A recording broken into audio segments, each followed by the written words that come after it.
حي على الفلاح.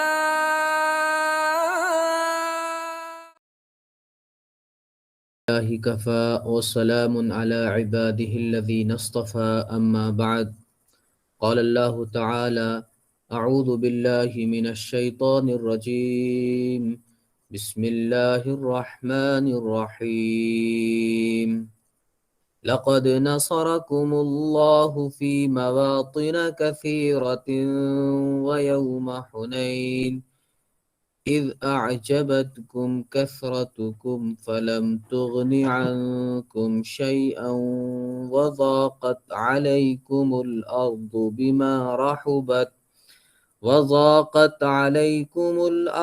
بما رحبت ثم وليتم مدبرين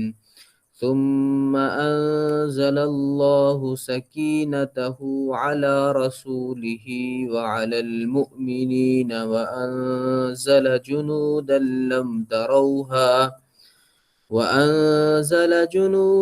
لم تروها وعذب الذين كفروا وذلك جزاء الكافرين ثم يتوب الله من بعد ذلك على من يشاء والله غفور رحيم. صدق اللہ العظیم. محترم سامعین و ناظرین، سورۃ التوبہ کے چوتھے رکوع کی یہ آیات میں نے آپ کے سامنے تلاوت کی ہیں۔ اللہ تبارک و تعالیٰ ارشاد فرماتے ہیں: لقد نصرکم اللہ فی مواطن کثیرۃ، بے شک اللہ تعالیٰ نے تمہاری مدد بہت سارے مقامات پر کی ہے۔ وَيَوْمَ حُنَيْن، اور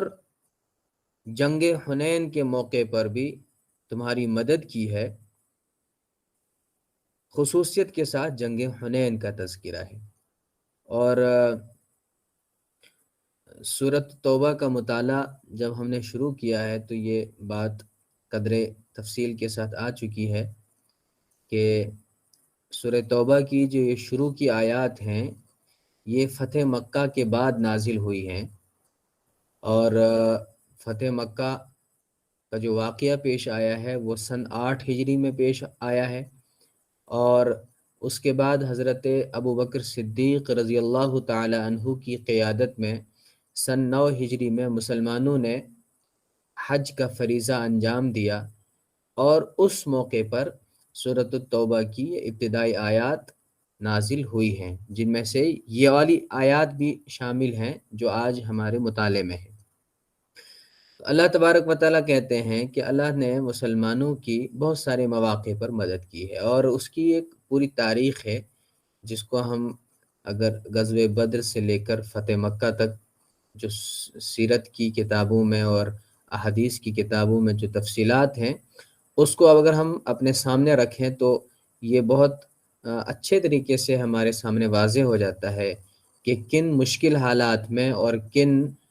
سخت ترین حالات میں اور آزمائش کے اوقات میں اللہ تبارک و تعالیٰ نے مسلمانوں کی مدد کی ہے اور فتح اور نصرت سے ہمکنار فرمایا ہے۔ اور خصوصیت کے ساتھ اللہ تبارک و تعالیٰ نے ذکر کیا کہ حنین کے موقع پر اللہ نے آپ کو فتح نصیب فرمائی، آپ کو مدد فرمائی۔ حنین کا واقعہ فتح مکہ کے بالکل ساتھ میں ہی پیش آیا۔ حنین ایک جگہ کا نام ہے، اور جگہ کی طرف نسبت کرتے ہوئے اس واقعے کو سیرت کی کتابوں میں یا احادیث میں مفسرین نے غزوہ حنین کے نام سے یاد کیا ہے۔ اس کی تفصیلات کا تو یہ وقت نہیں ہے، لیکن آیت کا جو ترجمہ ہے، اس کا جو بنیادی مطلب ہے، اس کو سمجھنے کے لیے اتنا عرض کر دینا کافی ہوگا کہ حضور اکرم صلی اللہ علیہ وسلم جب مکہ کی طرف تشریف لائے اور فتح مکہ کا جو عظیم الشان تاریخی واقعہ پیش آیا، اس وقت مکے کے جو سارے لوگ تھے، جتنے بھی مکے کے لوگ تھے، انہوں نے اسلام کی بالادستی کو قبول کیا، اور بڑی بڑی جماعتوں کی صورت میں لوگ اسلام میں داخل ہوئے۔ تو سرزمین عرب میں مکہ کے قریش اور مشرکین کے علاوہ جو بڑی طاقتیں تھیں، بڑی حیثیت کے لوگ تھے، وہ قریش کے علاوہ قبیلے حوازن اور ثقیف وغیرہ کے لوگ بھی تھے۔ تو مکہ جب فتح ہوا اور لوگوں نے اسلام کو قبول کیا اور اسلام کی بالادستی کو تسلیم کیا، تو قبیلے حوازن کے لوگوں کے اندر بھی اسی درجے کی اسلام دشمنی پائی جاتی تھی جس درجے کی اسلام دشمنی مکے کے مشرکین کے اندر پائی جاتی تھی۔ تو روایات میں آتا ہے کہ مکہ میں فتح کرنے کے بعد جب مسلمانوں کو وہاں پر فتح نصیب ہوئی تو قبیلے حوازن اور ان کے ساتھ قبیلے بنو ثقیف جو کہ طائف میں رہتے تھے، انہوں نے یہ کہا کہ بھئی مکے کے لوگوں پر تو مسلمان جیت گئے، وہاں پر تو ان کو فتح نصیب ہوئی، لیکن ہم لوگوں سے اگر مسلمانوں کا پالا پڑے تو ہم ان کو ان کی حیثیت یاد دلا دیں گے۔ تو انہوں نے مسلمانوں سے جنگ کرنے کی تیاری کی، اور حضور اکرم صلی اللہ علیہ وآلہ وسلم نے جب اس واقعے کی تفتیش کی تو یہ پتہ چلا کہ واقعتاً قبیلے حوازن وغیرہ کے لوگ اپنے ارد گرد کے لوگوں کو ملا کر ایک بھاری لشکر کے ساتھ جو ہے وہ مسلمانوں سے لڑنے کی تیاریاں کر رہے ہیں۔ تو فتح مکہ کے بعد اب مسلمانوں نے، حضور اکرم صلی اللہ علیہ وسلم نے ان قبیلے حوازن کے لوگوں کی سرکوبی اور ان کی سرکشی کو کچلنے کا ارادہ فرمایا، اور آپ مکے سے چل پڑے قبیلے حوازن کی طرف، یعنی جو طائف اور اس کے ارد گرد کے علاقوں میں بستے تھے۔ جب رسول اللہ صلی اللہ علیہ وسلم مکے سے نکلے اور پہنچے آپ حنین کی جگہ پر، اور حنین مکہ اور طائف کے درمیان ایک جگہ کا نام ہے، جب آپ وہاں پر پہنچے اور خاص طور سے حنین کے علاقے میں جو ایک خاص جگہ ہے وادی اوتاس، اور اس وادی اوتاس کی شکل اور پوزیشن یہ تھی کہ وہ دو پہاڑوں کے درمیان ایک تنگ راستہ تھا۔ تو جب آپ وہاں سے گزرے تو اچانک قبیلے حوازن کے لوگوں نے پہاڑوں سے جو ہے وہ مسلمانوں کے لشکر پر تیر برسائے، اور سخت ترین جو ہے وہ مسلمانوں پر حملہ کیا، جس کے نتیجے میں مسلمانوں کے جو قدم تھے وہ اکھڑ گئے، اور جو حالات اس وقت مسلمانوں کو نظر آنے لگے اس کی وہ ایسی تھی کہ جیسے کہ مسلمان جو ہے وہ اب دشمن کی زد میں آ چکے ہیں اور سخت ترین جو ہے وہ ان پر حملہ ہوا ہے۔ تو ایسے موقع پر جو مسلمانوں کا لشکر تھا وہ بہت تتر بتر ہو گیا، وہ پھیل گئے، اور رسول اکرم صلی اللہ علیہ وآلہ وسلم کے ارد گرد صرف 10 صحابہ اور موجود رہے، جن میں حضرت ابوبکر صدیق، حضرت عمر فاروق، حضرت علی، حضرت عباس، حضرت ابو طلحہ، ان صحابہ کے نام بیان کیے جاتے ہیں۔ اور ایک بڑی خاص بات یہ ہے کہ حضور اکرم صلی اللہ علیہ وسلم کے ارد گرد جو اس وقت صحابہ موجود تھے، ان میں ایک عظیم خاتون حضرت ام سلیم بھی موجود تھی۔ تو اس وقت جو ہے وہ مسلمان بالکل پسپا ہو گئے، اور مسلمانوں کا جو لشکر تھا وہ بالکل جو ہے وہ تتر بتر ہو گیا۔ ایسے موقع پر رسول اکرم صلی اللہ علیہ وآلہ وسلم ڈٹے رہے اپنے ان چند جان نثار صحابہ اور ساتھیوں کے ساتھ، جن میں 10 صحابہ موجود تھے اور ایک خاتون بھی اس میں موجود تھی۔ اور اس وقت آپ علیہ الصلوۃ والسلام نے ایک تاریخی جملہ کہا کہ انا النبی لا کذب انا ابن عبد المطلب، کہ میں ایک ایسا نبی ہوں جو جھوٹا نہیں ہوں، اور میں عبد المطلب کا بیٹا ہوں۔ یہ نعرہ آپ نے دیا، اور حضرت عباس رضی اللہ تعالیٰ عنہ جو حضور صلی اللہ علیہ وسلم کے پاس موجود تھے، وہ بہت بلند آواز کے مالک تھے۔ تو حضرت عباس رضی اللہ تعالیٰ عنہ کو حضور اکرم صلی اللہ علیہ وسلم نے کہا کہ آپ آواز لگاؤ زور سے، اور یہ لوگوں کو کہو کہ الی عباد اللہ، اے اللہ کے بندو میرے پاس آ جاؤ، میری طرف بڑھو۔ تو حضرت عباس نے بلند آواز سے جب یہ آواز دی تو جو صحابہ ادھر ادھر بکھر گئے تھے اور جو لشکر مسلمانوں کا تتر بتر ہو گیا تھا، وہ اس آواز کو سن کر ایک دم جمع ہو گیا، اور حضور اکرم صلی اللہ علیہ وآلہ وسلم کے ارد گرد وہ سارے جمع ہو گئے۔ اور اس کے بعد پھر اللہ تبارک و تعالیٰ نے مسلمانوں کو فتح نصیب کی۔ لیکن یہ جو مسلمانوں پر اچانک حملہ ہوا، اور اس اچانک حملے کے نتیجے میں جو مسلمانوں کا لشکر تتر بتر ہو گیا اور جو سخت ترین حالات میں مسلمان پھنس گئے، اس کی کیا وجہ تھی؟ اس کی خاص وجہ کو قرآن پاک نے یہاں پر بیان فرمایا ہے، اور اس کی وجہ یہ تھی کہ جنگ بدر سے لے کر اس وقت تک جب بھی مسلمانوں کا مقابلہ مشرکین سے ہوا یا یہود سے ہوا تو مسلمانوں کی تعداد بہت کم ہوتی تھی، اور مد مقابل جو ہوتا تھا ان کی تعداد کئی گنا زیادہ ہوتی تھی۔ لیکن یہ پہلا موقع تھا، حنین کا موقع، کہ جب مسلمانوں کی تعداد زیادہ تھی اور جو مد مقابل تھے ان کی تعداد کم تھی۔ مسلمانوں کے ساتھ تو مدینے سے تشریف لانے والے 10,000 کا لشکر تھا، اور پھر جب مکے کے لوگوں نے بھی اسلام قبول کیا تو مختلف روایات کے مطابق 2,000 سے 6,000 تک کا لشکر اور جو ہے وہ بڑھ گیا، تو 12,000 سے لے کر 16,000 تک مختلف روایات کی روشنی میں مسلمانوں کا لشکر تھا۔ تو بعض لوگوں کے دلوں میں اس وقت یہ خیال آیا کہ ہم نے اپنے دشمنوں کو اس وقت کچلا ہے جبکہ ہماری تعداد بہت کم تھی، اور آج تو ہم تعداد میں بھی زیادہ ہیں اور جنگی وسائل سے بھی ہم لیس ہیں، تو آج قبیلے حوازن یا قبیلے ثقیف کے لوگ جو ہے ہمارے سامنے ٹک نہیں پائیں گے۔ تو بعض لوگوں کے دل میں یہ خیال آیا اور بعض لوگوں کی زبان سے یہ بڑا بول نکلا۔ تو قرآن پاک کہتا ہے کہ جو مسلمانوں کے دل میں یا ان کی زبان سے جو یہ بڑائی کا بول نکلا،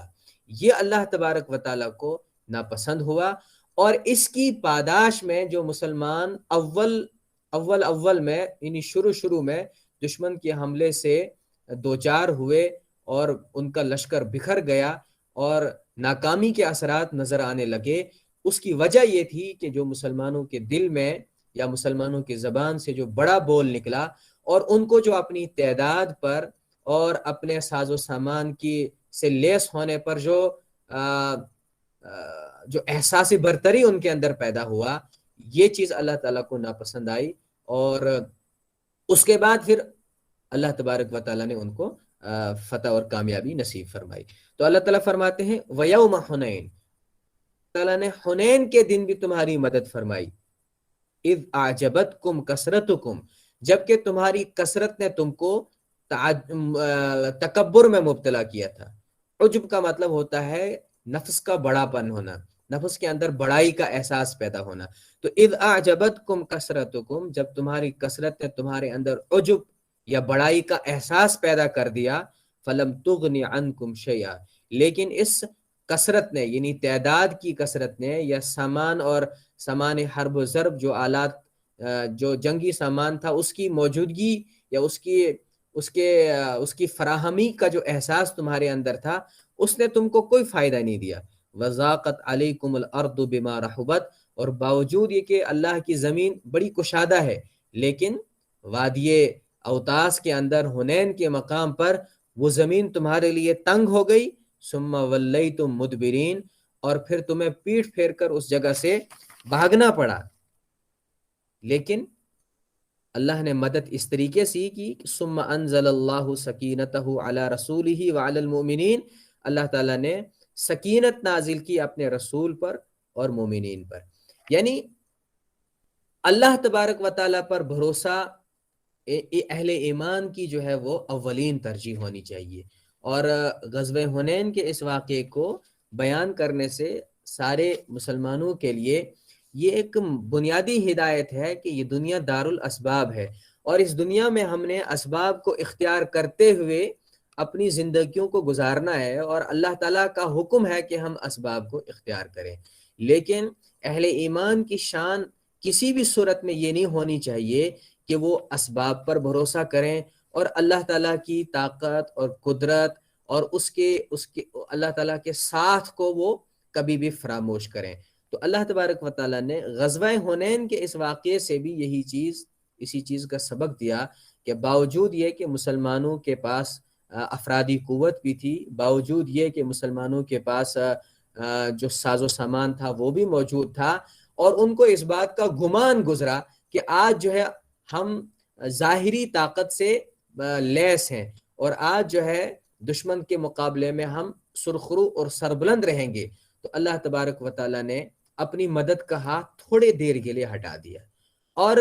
مسلمانوں کو یہ احساس دلایا کہ افرادی قوت کتنی ہی زیادہ ہو، انسانوں کے پاس ساز و سامان کتنا ہی زیادہ ہو، جب تک اللہ کا ہاتھ نہیں ہے، جب تک اللہ کی طرف سے مدد اور نصرت کا فیصلہ نہیں ہے، تب تک یہ ظاہری اسباب انسان کے کسی کام کے نہیں ہوں گے۔ اسی کو اللہ نے فرمایا کہ وَذَاقَتْ عَلَيْكُمُ الْأَرْضُ بِمَا رَحُبَتْ، باوجود یہ کہ تمہارے پاس افرادی قوت تھی، باوجود یہ کہ تم ساز و سامان سے لیس تھے، باوجود یہ کہ تمہارا حوصلہ بلند تھا، اور ایک لمبی تاریخ یعنی جنگ بدر سے لے کر فتح مکہ تک کا ایک لمبا تجربہ تھا کہ جس میں اللہ کی مدد و نصرت کو آپ نے اپنی آنکھوں سے دیکھا تھا، اس کے باوجود بھی تمہارے پیر اس لیے اکھڑے کہ تمہاری کثرت نے تمہارے اندر بڑائی کا احساس پیدا کر دیا، اللہ کی مدد اور نصرت کا خیال دوسرے نمبر پر چلا گیا۔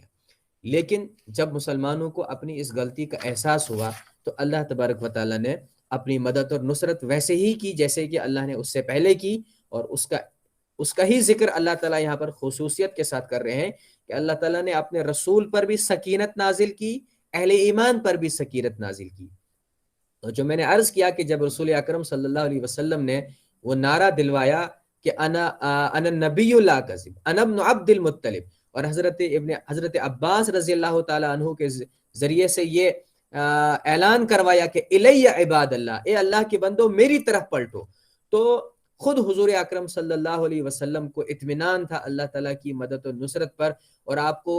اللہ تبارک و تعالیٰ نے غیب کی آنکھوں سے یہ دکھایا کہ مدد اور نصرت اللہ کی آئے گی اور فتح مسلمانوں کی ہوگی، تو مسلمانوں کے دل میں بھی جو ہے یہ اللہ تعالیٰ نے یہ احساس ڈالا کہ نہیں، اللہ کی مدد و نصرت ہمیں نظر آ رہی ہے۔ وَأَنزَلَ جُنُودًا لَّمْ تَرَوْهَا، اور سکینت نازل کرنے کے بعد یعنی اطمینان قلب اور میدان جنگ میں پورے اعتماد کے ساتھ دشمن کا مقابلہ کرنے کی طاقت اور قوت، یہ چیز سکینت ہے۔ اور اس کے بعد دوسری جو اللہ تعالیٰ کی طرف سے مدد آئی وہ یہ آئی کہ وَأَنزَلَ جُنُودًا لَّمْ تَرَوْهَا، اللہ تعالیٰ نے نازل کیا، اتارا ایسے لشکروں کو جن کو تم نے نہیں دیکھا۔ اور اس سے مراد یہ ہے کہ اللہ تعالیٰ نے فرشتوں کی لشکر سے، فرشتوں کے ذریعے سے مسلمانوں کی افرادی قوت کو بڑھایا، اور وہ بھی جو ہے وہ ایک پلس پوائنٹ ہوا جو مسلمانوں کو اس میدان جنگ میں جو ہے فتح نصیب ہوئی۔ اور اللہ تعالیٰ کہتے ہیں کہ اللہ نے ایسا لشکر نازل کیا جو تم نے نہیں دیکھا، یعنی سارے لوگوں نے فرشتوں کے اس لشکر کو اپنی آنکھوں سے نہیں دیکھا، لیکن بعض افراد ایسے بھی موجود تھے اس لشکر میں جنہوں نے دیکھا، جنہوں نے فرشتوں کے لشکر کو دیکھا، تو جو احادیث سے ہمیں معلوم ہوتا ہے۔ تو یہ دونوں چیزیں بالکل ایک دوسرے کے متضاد نہیں ہیں، مجموعی طور پر مسلمانوں کے ساتھ صف میں کھڑے ہو کر فرشتے مسلمانوں کے ساتھ کھڑے ہو کر میدان جنگ میں کفار کے ساتھ لڑ رہے ہیں، ایسا مسلمانوں نے سب نے مل جل کر نہیں دیکھا، لیکن بعض افراد نے بیچ بیچ میں دیکھا، اور مشرکین نے بھی اس چیز کا مشاہدہ کیا، مجموعی طور پر نہیں بلکہ انفرادی طور پر۔ تو وَأَنزَلَ جُنُودًا لَّمْ تَرَوْهَا وَعَذَّبَ الَّذِينَ كَفَرُوا، اور جنہوں نے کفر کیا اللہ نے ان کو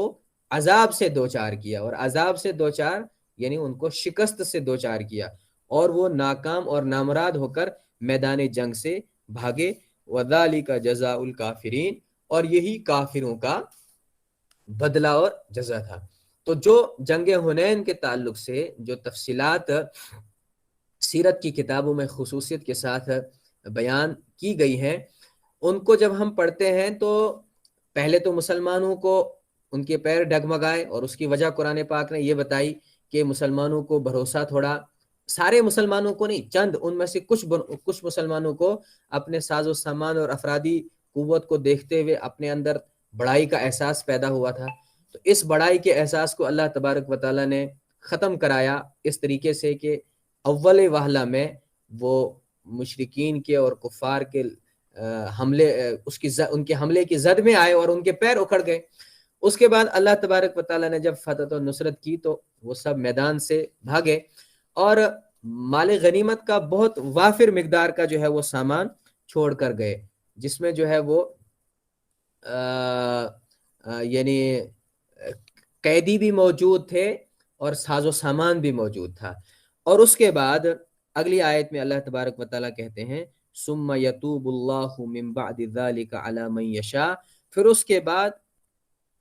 کے بعد اللہ تبارک و تعالیٰ جس کو چاہیں گے اس کی توبہ قبول فرمائیں گے۔ واللہ غفور الرحیم، اور بے شک اللہ تبارک و تعالیٰ معاف کرنے والا اور رحم کرنے والا ہے۔ یعنی میدان سے جب وہ لوگ شکست کھا کر بھاگ گئے اور اپنے ساز و سامان کو بھی چھوڑ گئے اور اپنے قیدیوں کو بھی مسلمانوں کے ہاتھ میں چھوڑ کر وہ بھاگے، تو اللہ تبارک و تعالیٰ کہتے ہیں کہ اس کے بعد پھر اللہ تبارک و تعالیٰ جس کو چاہیں گے توبہ نصیب کریں گے۔ اور اس کی تفصیلات یہ ہیں کہ وہاں سے شکست کھا کر وہ لوگ بھاگے اور جو قبیلہ ثقیف کا مقام طائف، اس طائف کے مضبوط قلعے کے اندر وہ محصور ہو گئے، تو حضور اکرم صلی اللہ علیہ وسلم نے ان کا پیچھا نہیں کیا اور قلعے پر کوئی حملہ نہیں کیا، بلکہ آپ نے مسلمانوں کو بٹھا کر جو ہے جو مال غنیمت وہاں پر مسلمانوں کو ملا تھا اس کو تقسیم کرنے کا عمل جاری کیا اور مکے جو ہے وہ واپس پلٹنے کا فیصلہ کیا۔ اور اس کے بعد اللہ کی طرف سے یہ فیصلہ ہوا کہ انہی لوگوں میں سے کچھ لوگوں کو بلکہ اکثر لوگوں کو اللہ تبارک و تعالیٰ نے اسلام کی توفیق نصیب فرمائی، جس کو اس آیت میں بیان فرمایا گیا ہے ثم یتوب اللہ من بعد ذلک علی من یشاء۔ اس کے بعد اللہ تعالیٰ جس کو چاہیں گے اس کی توبہ قبول فرمائیں گے، یعنی ان کو ایمان کی، اسلام لانے کی توفیق نصیب فرمائیں گے۔ اور ایسا ہی ہوا بھی، جب ان کے قبیلے حوازن کے بہت سارے لوگ قیدی بھی بنے اور بہت سارا ان کا جو ہے وہ ساز و سامان مسلمانوں کے قبضے میں آیا مال غنیمت کے طور پر، تو روایات میں آتا ہے اور احادیث اس سلسلے میں کثرت کے ساتھ موجود ہیں کہ وہ لوگ حضور اکرم صلی اللہ علیہ وسلم کی خدمت میں اسی دوران حاضر ہوئے اور حاضر ہو کر پھر حضور اکرم صلی اللہ علیہ وسلم سے درخواست کی کہ ایک تو ہم مسلمان بھی ہوتے ہیں، اسلام کو بھی قبول کرتے ہیں، اور دوسری آپ سے یہ درخواست ہے کہ جو یہ ہمارے قیدی ہیں اور جو ہمارا ساز و سامان بطور مال غنیمت مسلمانوں کے پاس ہے وہ ہمیں واپس کیا جائے۔ تو رسول اللہ صلی اللہ علیہ وآلہ وسلم نے اپنے صحابہ سے، اپنے ساتھیوں سے اس سلسلے میں مشورہ کیا اور انفرادی طور پر ہر قبیلے اور خاندان کے سردار سے بات کر کے ان کے لوگوں سے بات کی، اور جو پھر مجموعی طور پر جو فیصلہ ہوا وہ یہ فیصلہ ہوا کہ جو قیدی تھے وہ سارے کے سارے قیدی رہا کیے گئے اور ان کو واپس اپنے اپنے خاندان کے پاس بھیج دیا گیا، اور جو مال تھا اس کو جو ہے وہ مال غنیمت کے اصول کے تحت مسلمانوں کے اندر تقسیم کیا گیا۔ اور اس طریقے سے اس جنگ حنین کی جو تفصیلات ہیں ان کا تو ذکر یہاں پر مشکل تھا، لیکن ہمیں سیرت کی کتابوں میں اور احادیث کی کتابوں میں اس کو پڑھنا چاہیے۔ اور اس میں ایک بڑی خاص بات جس کو ذکر کروں گا کیونکہ وقت ہو چکا، پورا رکوع نہیں شاید ہو پائے گا، وہ بات یہ عرض کرنی ہے کہ جنگ حنین کے موقع پر حضور اکرم صلی اللہ علیہ وسلم کے ارد گرد اس مشکل حالات میں 10 صحابہ ڈٹے رہے، اور ان 10 صحابہ میں ایک خاتون حضرت ام سلیم بھی موجود تھی، جس سے یہ بات واضح ہوتی ہے اور ثابت ہوتا ہے، سمجھ میں آتا ہے کہ ایسی کٹھن اور ایسے سخت ترین آزمائشی وقت میں بھی حضور اکرم صلی اللہ علیہ وسلم کے جو ارد گرد لوگ موجود تھے وہ صرف مرد ہی موجود نہیں تھے، بلکہ اس میں حضرت ام سلیم ایک بہادر مسلم خاتون کی حیثیت سے موجود تھی۔ اب یہ بہت اس چیز کی تفصیلات سیرت کی کتابوں میں لکھی ہوئی ہیں کہ حضرت ام سلیم کا اس وقت رول کیا تھا، وہ وہاں پر کیا کر رہی تھی، لیکن یہ چیز ہم بہت آسانی کے ساتھ سمجھ سکتے ہیں کہ میدان جنگ میں ایک خاتون مسلمانوں کے ساتھ باضابطہ موجود ہے تو اس کا کیا رول رہا ہوگا۔ تو خاص طور سے مسلمانوں کو اس بات کو سمجھنا چاہیے اور اس بات کو یقینی بنانا چاہیے کہ اللہ تبارک و تعالیٰ نے اور نبی اکرم صلی اللہ علیہ وسلم کے اسوے سے جو چیز ثابت ہے اس کو ہم اپنے معاشرے اور اپنی سوسائٹی میں لاگو کرنے کی کوشش کریں۔ اور جو مسلمانوں کے تعلق سے یا اسلام کے تعلق سے خواتین کے حقوق اور خواتین کے جو ذمہ داریوں یا ان کے اسلامی معاشرے میں ان کا کیا رول اور کردار ہو سکتا تھا اور ہو سکتا ہے، اس تعلق سے جو اعتراضات کیے جاتے ہیں ان اعتراضات کی کا جو بھی مطلب ٹیکنیکلی جواب ہو سکتا ہے وہ تو اپنی جگہ ہے، لیکن عملی طور سے مسلمانوں کو اس چیز کا عملی طور سے جواب دینا چاہیے۔ اور جو پردے وغیرہ کی جو بنیادی شرائط ہیں ان شرائط کو مد نظر رکھتے ہوئے ہر مسلمان کو بحیثیت مسلمان یہ ذمہ داری بنتی ہے کہ وہ اپنی بیٹیوں کو، اپنی خواتین کو زندگی کے ہر میدان میں بڑھ چڑھ کر حصہ لینے کی نہ صرف اجازت دیں بلکہ ان کا تعاون کریں، ان کا ساتھ دیں اور ان کو آگے بڑھائیں، اور ان خواتین کا اسلامی معاشرے کی تشکیل میں مختلف مواقع پر جو کردار اور رول ہو سکتا ہے اس رول کو بہت ہی اچھے اور اعلیٰ انداز میں نبھانے کے لیے جو ہے اپنی بیٹیوں کو، اپنی خواتین کو جو ہے وہ ان کے شانہ بشانہ کھڑا ہو کر ان کا ساتھ دیں اور ان کی اس میں جو ہے وہ ہمت افزائی کریں اور ان کو آگے بڑھانے کی کوشش کریں۔ تو ہم اندازہ کر سکتے ہیں کہ جنگ حنین کا موقع ہے اور 12,000 سے زیادہ کا لشکر مسلمانوں کا حضور اکرم صلی اللہ علیہ وسلم کے ساتھ موجود ہے، اور دشمن کا اتنا سخت ترین حملہ ہو گیا کہ قرآن کہہ رہا ہے کہ ذاقت علیکم الارض بما رحبت، باوجود یہ کہ زمین اتنی کشادہ ہے، افرادی قوت بھی تمہارے پاس موجود ہے، ساز و سامان بھی تمہارے پاس موجود ہے، لیکن اتنا دشمن کا سخت حملہ ہوا کہ زمین تنگ پڑ گئی، مسلمان میدان چھوڑ کر جو ہے وہ ثم ولیتم مدبرین، قرآن پاک کہتا ہے پیٹ پھیر کر جو ہے وہ مسلمان میدان سے بھاگے۔ لیکن اس وقت جو چند لوگ حضور اکرم صلی اللہ علیہ وسلم کے ارد گرد ڈٹے رہے، اس میں اگر حضرت ابوبکر صدیق ہیں، حضرت عمر، حضرت علی، حضرت عباس جیسے لوگ ہیں، تو حضرت ام سلیم رضی اللہ تعالی عنہا جیسی بہادر مسلم خاتون بھی وہاں پر موجود ہیں۔ تو ہم یہ اندازہ کر سکتے ہیں کہ خواتین کی کتنی زیادہ اہمیت ہے اور ان کا کتنا اہم رول ہے، اور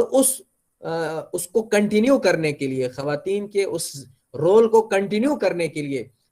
ہر مسلمان کی کیا ذمہ داری بنتی ہے، کثرت سے اس کو بیان کیا جاتا ہے۔ وہ یہ ہے کہ نبی اکرم صلی اللہ علیہ وسلم نے فرمایا کہ اخرج الیہود والنصارى من جزیرۃ العرب، مشرکین بھی اور یہود و نصارہ بھی جو ہے وہ جزیرۃ العرب سے ان کو نکال دیا جائے، اور اس کی مکمل طور پر جو تنفیذ کی وہ حضرت عمر رضی اللہ تعالیٰ عنہ کے دور میں ہوئی۔ تو اس کے بعد کسی بھی مشرک کو، کسی بھی غیر مسلم کو حدود حرم کے اندر جو داخلے کی اجازت نہیں ہے، تو اس چیز کا یہاں پر ذکر ہو رہا ہے۔ دوسری چیز یہ ہے کہ جہاں تک اس کا تعلق ہے انما المشرکون نجس، تو مشرکین نجس ہیں، اس کا مطلب یہ نہیں ہے کہ وہ ظاہری طور پر، جسمانی طور پر ان پر کوئی ناپاکی لگی ہوئی ہے، بلکہ اس کا مطلب یہ ہے کہ وہ اعتقادی طور پر، وہ ایمانی طور پر، اعتقادی طور پر وہ نجس ہیں، کیونکہ وہ اللہ کے ساتھ شریک کرتے ہیں۔ اور ظاہر سی بات ہے مشرکین بھی شریک کرتے ہیں اور یہود و نصارہ بھی اللہ کے ساتھ شریک کرتے ہیں، کیونکہ کسی کا کہنا ہے عزیر ابن اللہ، عزیر اللہ کے بیٹے ہیں، کوئی مسیح ابن اللہ کہتا ہے، تو یہ وہی شرک ہے، یہ اسی قسم کا شرک ہے جس قسم کا شرک مشرکین عرب کا تھا۔ تو بہرحال اللہ تعالیٰ فرماتے ہیں یا ایھا الذین آمنوا، اے ایمان والو، انما المشرکون نجس، مشرکین نجس ہیں، ناپاک ہیں، یعنی عقائد کے اعتبار سے، یقین کے اعتبار سے، فلا یقرب المسجد الحرام بعد عامہم ھذا، اس لیے اس سال کے بعد وہ مسجد حرام کے قریب بھی نہ آئیں، اور مسجد حرام سے صرف مسجد حرام نہیں بلکہ سارے حدود حرم مراد ہیں، اور بعد عامہم ھذا سے مراد سن 9 ہجری ہے، کیونکہ سن 9 ہجری میں جو حج ہو رہا تھا وہ حضرت ابو بکر کی قیادت میں ہو رہا تھا رضی اللہ تعالیٰ عنہ۔ اس کے بعد سن 10 ہجری میں حضور اکرم صلی اللہ علیہ وآلہ وسلم کی قیادت میں جو حج ہوا اور حجۃ الوداع ہوا، تو اس میں جو ہے یہ حکم مکمل طور سے نافذ رہا۔ اس کے بعد ایک اندیشہ اور اس اندیشے کا حل ان الفاظ میں اللہ تعالیٰ نے بیان کیا، وَإِنْ خِفْتُمْ عَيْلَةً، اور اگر تم کو مفلسی کا ڈر ہے، یعنی جب یہ حکم دے دیا گیا کہ آج کے بعد اب مشرکین حرم کے اندر نہیں آئیں گے، تو ایک اندیشہ اہل ایمان کے اندر پیدا ہو سکتا تھا۔ وہ یہ تھا کہ تجارت کا جو پورا سلسلہ تھا اور تجارتی منڈی پر جو اثر و رسوخ تھا وہ مشرکین عرب کا تھا، اور جب حدود حرم کے اندر ان کے داخلے پر پابندی لگائی گئی تو مکے کی معیشت کا دار و مدار تجارت پر تھا، اور تجارت سب سے زیادہ حج کے زمانے میں ہوتی تھی۔ تو جب ان کی آمد پر پابندی ہے کہ وہ نہیں آ سکتے ہیں، کیونکہ اب حرم کو بتوں سے بالکل پاک کر دیا گیا ہے، اب وہاں پر صرف اللہ وحدہ لا شریک کی عبادت اس کے حکم کے مطابق ہو رہی ہے، تو مشرکین اب تو آئیں گے نہیں، تو تجارت کا سلسلہ رک گیا، اور اس تجارت کے سلسلے کے رک جانے کا یہ اندیشہ ہو سکتا تھا کہ مالی اور معاشی مسائل پیدا ہوں گے، تو اس کا کیا حل نکالا جائے، اس کے بارے میں کیا کیا جائے۔ تو اللہ تعالیٰ فرماتے ہیں وَإِنْ خِفْتُمْ عَيْلَةً، اگر تم کو مفلسی کا ڈر ہے، فَسَوْفَ يُغْنِيكُمُ اللَّهُ مِنْ فَضْلِهِ إِنْ شَاءَ، اگر اللہ تعالیٰ چاہے گا تو وہ اپنے فضل سے تم کو غنی کر دے گا، وہ ایسے اسباب پیدا کر دے گا کہ جو اندیشہ ہے وہ اندیشہ سرے سے ختم ہو جائے گا۔ اور اس کے پہلے والی آیت میں بھی اس سے ملتی جلتی بات کو اللہ تبارک و تعالیٰ نے فرمایا کہ وَلَقَدْ نَصَرَكُمُ اللَّهُ فِي مَوَاطِنَ كَثِيرَةً وَيَوْمَ حُنَيْنٍ، پہلے بھی اللہ تعالیٰ نے مدد و نصرت کی ہے، میدان جنگ میں کی ہے، دوسرے مواقع پر کی ہے۔ اب اگر ان کے اس عمل یعنی اللہ کے اس حکم کی تنفیذ کے نتیجے میں یعنی مشرکین مسجد حرام میں نہ آئیں، اگر معاشی طور پر کوئی مسائل پیدا ہوتے ہیں تو ان مسائل کو حل کرنے والی ذات اللہ کی ہے۔ فَسَوْفَ يُغْنِيكُمُ اللَّهُ مِنْ فَضْلِهِ، اللہ اپنے فضل سے عنقریب تم کو غنی کر دے گا، انشاء، اگر وہ چاہے گا، کیونکہ سب کچھ دار و مدار اللہ کی مشیت پر ہے۔ اللہ چاہے تو مشکل ترین کام بھی آسان ہو جائے، اور اللہ نہ چاہے تو جو آسان ترین کام بھی ہے وہ بھی انسان کے لیے ناممکن ہو جائے۔ تو یہ چیز بہت اہم ہے۔ ان اللہ علیم حکیم، بے شک اللہ تبارک و تعالیٰ بہت زیادہ جاننے والا اور حکمت والا ہے۔ تو ایک حکم یہ تھا۔ دوسرا حکم اگلی آیت میں ہے قاتل الذین لا یؤمنون باللہ ولا بالیوم الآخر ولا یحرمون ما حرم اللہ ورسولہ ولا یدینون دین الحق من الذین اوتوا الکتاب۔ آیت کا ترجمہ ہے آپ قتال کرو ان لوگوں کے ساتھ جو ایمان نہیں رکھتے ہیں اللہ اور یوم آخرت پر، ولا یحرمون ما حرم اللہ ورسولہ، اور جو چیزیں اللہ اور اس کے رسول نے حرام کی ہیں وہ ان چیزوں کو حرام نہیں سمجھتے ہیں، ولا یدینون دین الحق، اور وہ سچے دین کے پیروکار نہیں ہیں، من الذین اوتوا الکتاب، ان لوگوں میں سے جو اہل کتاب ہیں، یعنی اہل کتاب میں سے، یہود و نصارہ میں سے جو لوگ اللہ اور یوم آخرت پر ایمان نہیں رکھتے ہیں، اللہ تعالیٰ کی حرام کردہ چیزوں کو حرام تسلیم نہیں کرتے ہیں اور دین حق کو نہیں مانتے ہیں، آپ ان کے ساتھ قتال کرو یہاں تک کہ حتی یعطوا الجزیۃ عن ید وہم صاغرون، یہاں تک کہ وہ ماتحت بن کر جزیہ ادا کر دیں۔ تو اس آیت پاک میں جو حکم دیا گیا ہے، جو چیز بیان کی گئی ہے، اس کو تھوڑا تفصیل کے ساتھ سمجھنے کی ضرورت ہے، اور وہ یہ ہے کہ ایک صاحب ایمان کی ذمہ داری، ایک مومن کی ذمہ داری یہ بھی ہے کہ جہاں وہ خود اپنے آپ کو ایمان کے سانچے میں ڈھال رہا ہے، وہاں وہ اللہ کے دوسرے بندوں کو ایمان کی دعوت دے۔ یہ انبیاء کرام کا بھی بنیادی مشن ہے، اور انبیاء کرام کی نیابت میں امت کے ہر فرد کا یہ بنیادی مشن ہے اس دنیا میں، ایک مومن کی بنیادی ذمہ داری ہے کہ وہ جس دین حق اور دین الہی کو خود مانتا ہے وہ اللہ کے اس دین کی دعوت اللہ کے دوسرے بندوں تک پہنچائے۔ تو کام بحیثیت مومن ایک ایمان والے کا یہ ہے کہ وہ دعوت پہنچائے، اور جو سامنے والا ہے وہ اس دعوت کو قبول کرے یا نہ کرے اس کی ذمہ داری داعی پر نہیں ہے، ایک مومن پر نہیں ہے، اور اس مخاطب کو یہ اختیار ہے، چاہے تو وہ اس دعوت کو قبول کر لے تو چاہے اس دعوت کو قبول نہ کرے، لکم دینکم ولی دین، یہ والی بات بھی ہے۔ اور اس کے ساتھ ساتھ لا اکراہ فی الدین جو قرآن پاک کا حکم ہے، تو بحیثیت مومن ایک ایمان والے کی ذمہ داری جہاں خود اپنے آپ کو دین حق کا پابند بنانا ہے، وہیں اس کی ذمہ داری یہ ہے کہ وہ دوسرے کو دعوت دے۔ اس دعوت کے نتیجے میں سامنے والا اگر دعوت کو قبول کرتا ہے تو بہت مبارک ہے، بہت عمدہ اور اعلیٰ بات ہے، اور اگر وہ دعوت کو قبول نہ کرے تو دعوت دینے والے پر اس کی ذمہ داری نہیں۔ ایک بات یہ ہے۔ دوسری بات یہ ہے کہ جب اللہ تبارک و تعالی مسلمانوں کو کسی زمین کے کسی حصے پر سربراہی عطا کرے، حکومت عطا کرے، تو ان کی بنیادی ذمہ داری بھی یہی ہے کہ وہ اللہ کے بندوں کو اور اپنی رعایا کو اللہ کے دین کی طرف دعوت دیں، اور اللہ کے دین کی دعوت کے سلسلے میں جو شخص مزاحمت کرے گا اس کے ساتھ قتال کا حکم ہے۔ لیکن یہاں پر اب دو چیزیں الگ الگ سمجھنی ہیں۔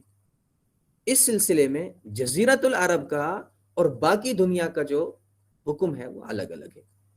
جزیرۃ العرب کا جو حکم ہے وہ کیا ہے کہ وہاں پر جب اللہ نے جزیرۃ العرب میں اہل ایمان کو سلطنت عطا کی، حکومت عطا کی، اب جو دین حق کی دعوت کے سلسلے میں، اس کے پھیلنے کے سلسلے میں مزاحمت کر رہا ہے، تو اب اللہ کی طرف سے جو حکم ہے اور جس کی تنفیذ نبی اکرم صلی اللہ علیہ وسلم اور خلفائے راشدین نے کی، وہ یہ ہے کہ قاتلوہم حتی لا تکون فتنہ۔ یہ جزیرۃ العرب کے ساتھ خاص ہے، جزیرۃ العرب کے مشرکین کے ساتھ خاص ہے کہ ان کے ساتھ قتال کرو حتی لا تکون فتنہ ویکون الدین کلہ للہ، کیونکہ سرزمین عرب، جزیرۃ العرب قیامت تک کے لیے، جس کو کہ اردو میں بڑے مفسر مولانا عبد الماجد دریابادی رحمۃ اللہ علیہ ہیں، انہوں نے مطلب جو لفظ کوڈ کیا ہے وہ یہ ہے کہ جغرافیائی طور پر اللہ تعالیٰ نے قیامت تک کے لیے جزیرۃ العرب کو توحید کا مرکز چن لیا ہے۔ اب اس توحید کے مرکز میں یا مطلب توحید ہی کا غلبہ رہے گا، اس لیے قاتلوہم حتی لا تکون فتنۃ ویکون الدین کلہ للہ۔ تو مشرکین عرب کے لیے یہ حکم کے ساتھ قتال کیا جائے یہاں تک کہ وہ اسلام قبول کر لیں۔ لیکن اس کے علاوہ جو باقی دنیا ہے اس میں جو اللہ کا حکم ہے وہ یہ ہے کہ اہل ایمان ان کو دعوت دیں، اور مخاطب اگر مزاحمت کرتے ہیں تو ان کے ساتھ قتال کیا جائے۔ لیکن اگر وہ قتال ترک کر کے مسلمانوں کی رعایا کی حیثیت سے صلح اور امن کے ساتھ مسلمانوں کی ماتحتی میں رہنا چاہتے ہیں تو قتال روک دیا جائے، اور ان سارے لوگوں کو ان کے مذہبی طور طریقوں پر اسلامی حکومت کے ماتحت رہنے کی اجازت دی جائے۔ اب اس ذیل میں ہم اس آیت پاک کو پڑھیں۔ اللہ تعالیٰ کہتے ہیں اہل کتاب میں سے جو اللہ اور یوم آخرت پر ایمان نہیں رکھتے ہیں، اللہ کی حرام کردہ چیزوں کو حرام نہیں سمجھتے ہیں، اور دین حق کو اپنا دین تسلیم نہیں کرتے ہیں، تو ان کے ساتھ قتال کرو۔ تب تک قتال کرو حتی یعطوا الجزیہ عن ید وہم صاغرون، یہاں تک کہ وہ جزیہ دیں رعایا بن کر۔ یعنی کہ جب دعوت دین کے سلسلے میں انہوں نے دین کو قبول کرنے سے انکار کیا، تو ایک آپشن انہوں نے ترک کر دیا۔ اب ان کے پاس دو آپشن ہیں، یا تو وہ جنگ لڑیں اور تلوار سے فیصلہ ہو، اور یا وہ رعایا بن کر رہیں، ماتحت بن کر رہیں اور جزیہ دیں۔ تو جب تک وہ قتال پر آمادہ ہیں تب تک قتال ہوگا، اور جب وہ قتال کو ترک کر کے جزیہ دینے پر راضی ہو جائیں تو اب مسلمانوں کو یہ حکم ہے کہ وہ ان کے ساتھ اب قتال نہ کریں، بلکہ ان سے جزیہ لے کر ان کو اسلامی حکومت کی رعایا کی حیثیت سے ان کے مذہبی طور طریقوں پر عمل کرنے کی ان کو اجازت دی جائے۔ ایک بات اب یہاں پر ایک چیز جو قابل توجہ ہے، یہاں پر من الذین اوتوا الکتاب یعنی اہل کتاب کا نام لے کر کہا گیا ہے۔ اس کی وجہ جو مفسرین نے بیان فرمائی ہے وہ یہ ہے کہ اتنا تو کلیئر تھا کہ جو مشرکین ہیں، مجوسی ہیں اور یہ دوسرے مذاہب پر عمل کرتے ہیں، ان کا شرک تو عیاں تھا، لیکن اہل کتاب کے سلسلے میں تھوڑا یہ اندیشہ تھا شرک کے تعلق سے، کیونکہ وہ اللہ کو تو مانتے ہیں اور حضرت عیسیٰ کو مانتے ہیں، حضرت موسیٰ علیہ السلام کو مانتے ہیں، تورات کو مانتے ہیں، انجیل کو مانتے ہیں، تو یہ اندیشہ تھا تو کیا ان کے ساتھ بھی وہی معاملہ کیا جائے جو مشرکین کے ساتھ کیا جائے گا، جو دوسرے لوگوں کے ساتھ کیا جائے گا۔ تو اس آیت پاک کی روشنی میں اللہ نے یہ کلیئر کیا کہ جو حکم مشرکین کے لیے ہے، مجوسیوں کے لیے ہے، دوسروں کے لیے ہے، وہی حکم ان اہل کتاب کے لیے بھی ہے جو اللہ اور یوم آخرت پر ایمان نہیں رکھتے ہیں، اللہ کی حرام کردہ چیزوں کو حرام نہیں سمجھتے ہیں اور دین حق کے وہ پیروکار نہیں ہیں۔ اس لیے کہ شرک میں تو مشرکین اور یہودی ایک جیسے ہیں، مشرکین اور عیسائی ایک جیسے ہیں۔ جہاں مشرکین اللہ کی بیٹیوں کو، وہ فرشتوں کو اللہ کی بیٹیاں کہتے ہیں، وہیں پر یہودی عزیر کو اللہ کا بیٹا کہتے ہیں، عیسائی عیسیٰ کو اللہ کا بیٹا کہتے ہیں، تو شرک میں یہ سارے برابر ہو گئے۔ تو اس لیے اب بنیادی طور پر سارے لوگوں کے لیے یہ حکم ہوا کہ اگر وہ مزاحمت کرتے ہیں تو مزاحمت کی جائے، جزیہ دینے کے لیے تیار ہوتے ہیں تو ان کی یہ پیشکش بھی ان کو جو ہے وہ ان کی یہ والی بات بھی قبول کی جائے، اور اگر دین حق کو تسلیم کرتے ہیں تو اللہ تبارک و تعالیٰ نے دین حق کو اس لیے نازل کیا ہے کہ دنیا اور آخرت کی فلاح اور کامیابی اسی میں ہے۔ تو یہ چیز، اس کے بعد دوسری بات یہ ہے کہ جو جزیہ ہے وہ دراصل ہے کیا چیز؟ تو جزیہ جو ہے وہ لفظ جزا سے بنا ہے اور اس کا مطلب بدلہ ہے۔ اب یہاں پر ایک کنفیوژن ہے، اس کو دور کرنا بہت ضروری ہے۔ وہ یہ ہے کہ یہ جو جزیہ لیا جا رہا ہے یہ بدلہ ہے، یہ کس چیز کا بدلہ ہے؟ آیا یہ اس چیز کا بدلہ ہے کہ وہ اپنے کفر و شرک پر باقی ہیں اور ہم ان سے جزیہ لے کر ان کو یہ اجازت دے رہے ہیں کہ ٹھیک ہے بھائی تم اپنے کفر و شرک کے ساتھ رہو، اس کے بدلے میں جزیہ ادا کرو تو ہم تمہارے کفر و شرک پر راضی ہیں؟ کیا یہ چیز ہے؟ تو ہمیں یہ سمجھنا چاہیے کہ جو ان لوگوں سے جزیہ حاصل کیا جا رہا ہے، جزیہ وصول کیا جا رہا ہے، وہ بالکل بھی اس چیز کا بدلہ نہیں ہے کہ ہم تمہارے کفر و شرک پر راضی ہیں، کہ تم کفر اور شرک کرتے رہو اور ہم اس پر راضی ہیں، تم جزیہ دیو۔ بالکل بھی اس کا بدل نہیں ہے، اس لیے کہ اگر ہم نے ان سے جزیہ لیا تو وہ جزیہ ان کے کفر اور شرک پر مسلمانوں کے یا اسلامی حکومت کے راضی ہونے کا کوئی بدل نہیں ہے، بلکہ اسلامی مملکت کی جو دفاع ہے اس کے لیے وہ ان سے بدلہ لیا جا رہا ہے۔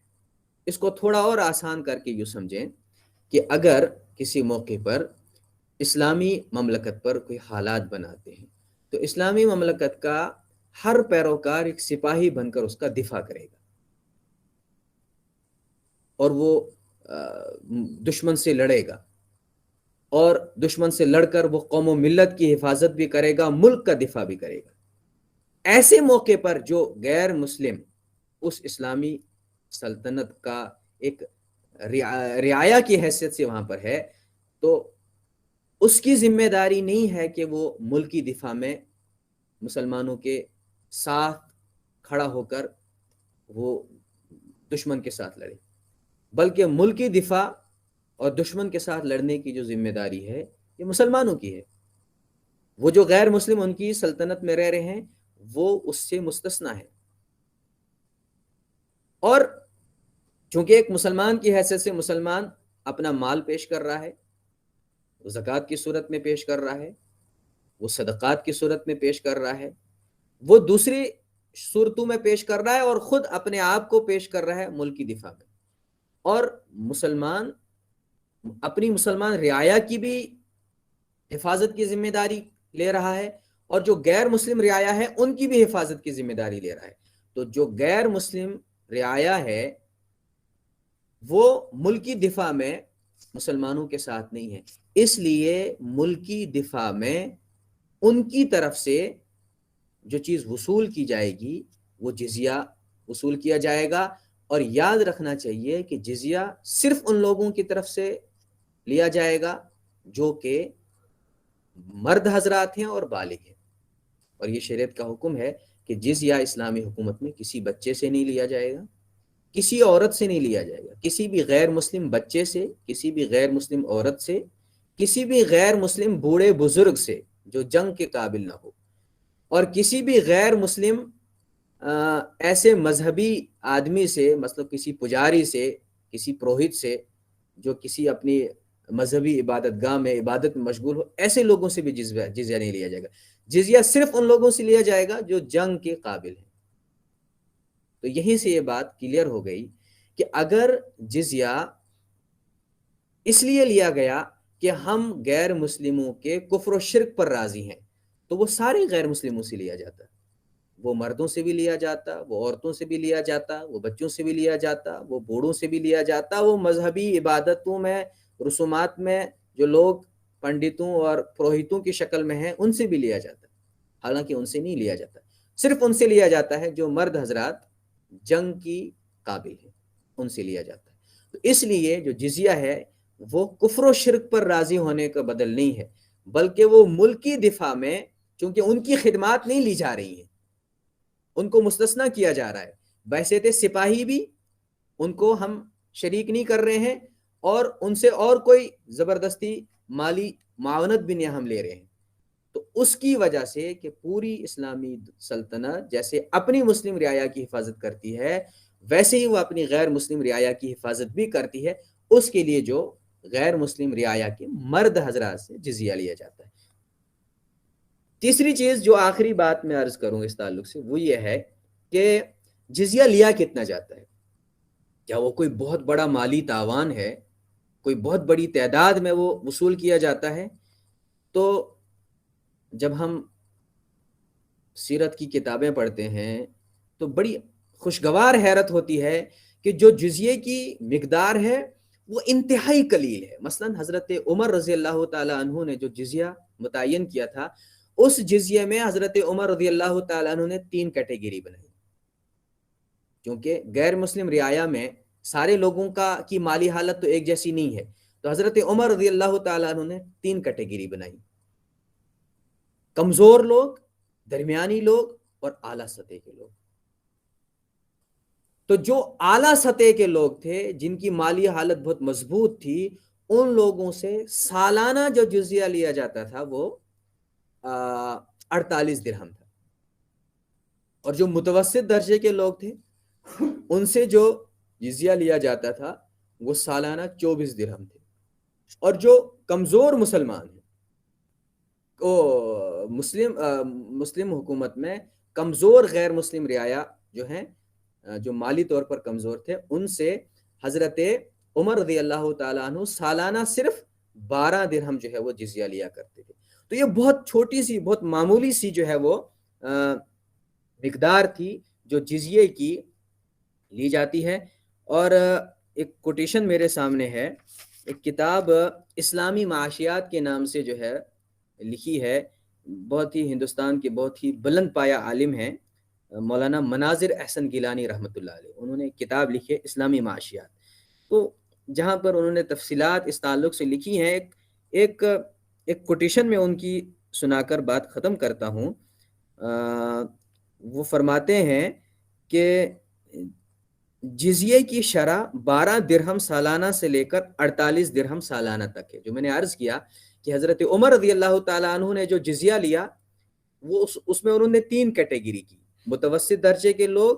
کمزور درجے کے لوگ اور مالدار درجے کے لوگ. 12، 24 اور 48 درہم.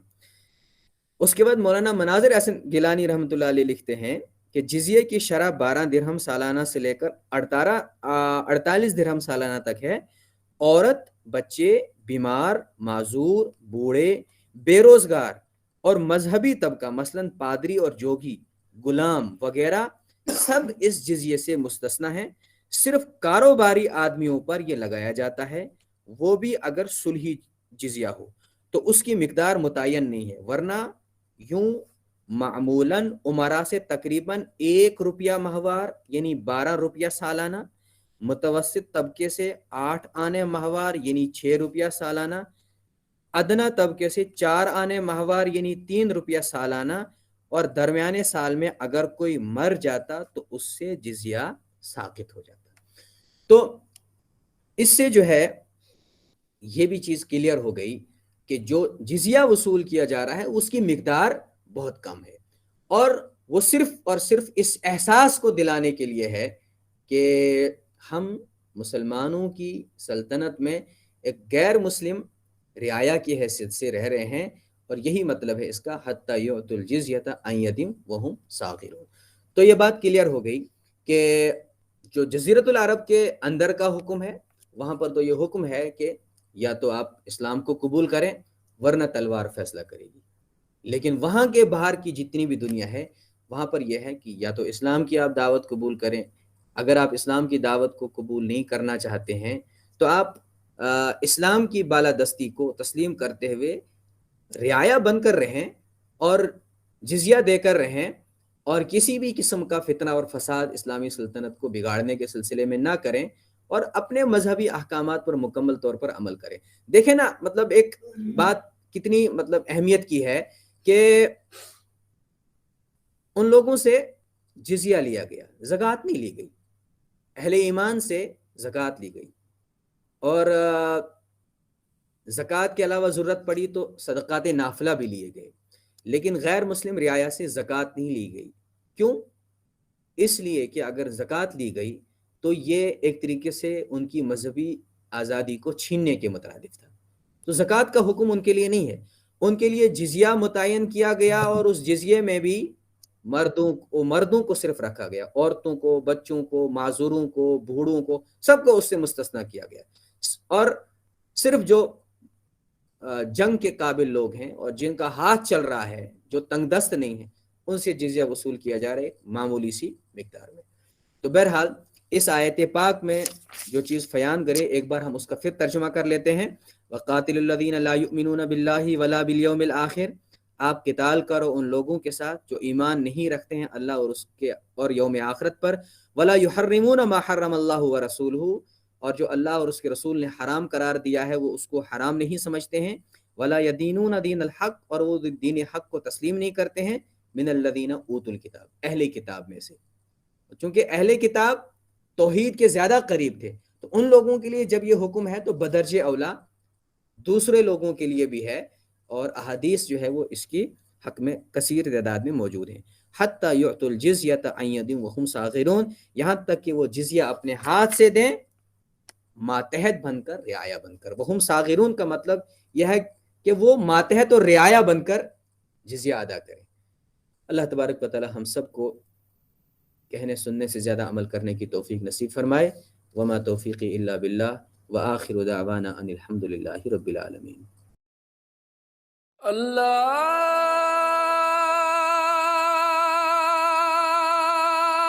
اکبر، اللہ